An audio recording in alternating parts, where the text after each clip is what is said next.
Welcome back to my little cafe, which apparently is the nexus point for all the celebrity crossings. And when Taylor Swift walked in and asked for a mac and cheese, I said, okay. I started by adding 1.5 cups milk, a half a cup of heavy cream, and 2 eggs that I beat the shit out of to a bowl. Then, of course, I added some salt and some freshly ground black pepper.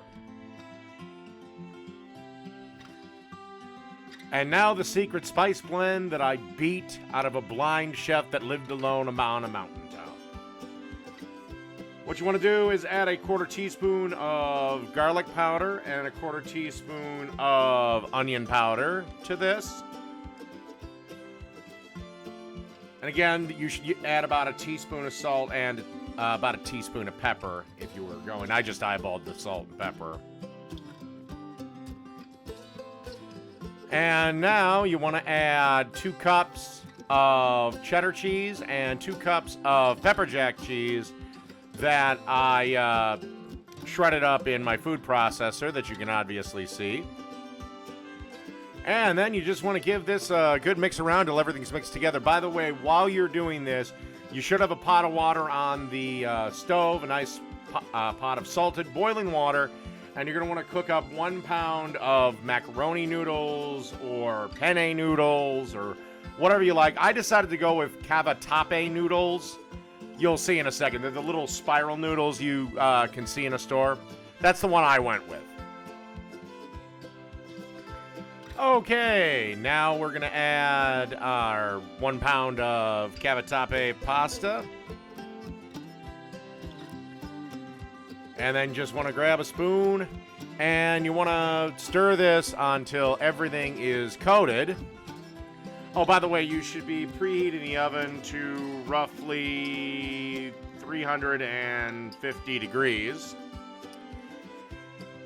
And because I'll show you what we're going to do.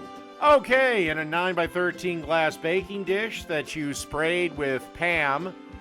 I know it's not the greatest thing in the world to use, but that shit has uses.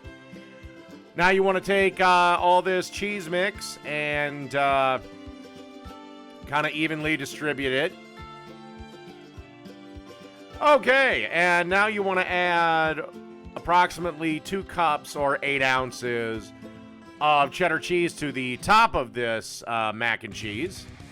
And then you're going to want to pop this, as like I said, into a 350 degree oven for roughly 25 minutes. Baking times will vary a bit by location, so just keep an eye on it. Probably after about the 17-minute mark, depending on where you live, but just keep an eye on it. You don't want it to burn. And after 25 or so minutes, this is what we have. So give it about somewhere between 5 and 10 minutes to rest, because right now it's way too hot to serve. Give it about 5-10 minutes to cool down, and then we'll be ready for serving it. Okay, and as you can see here, I've got my mac and cheese ready to go for Miss Swift, but for whatever reason, she decided it would be better with chili on top of it. Fortunately, at my diner, I always have a bowl of chili. And so I just put that on top of there and served it. And, well, she absolutely loved it, but why she kept spanking somebody named Selena Gomez, I will have no idea. But that's Taylor Swift's mac and cheese. Done.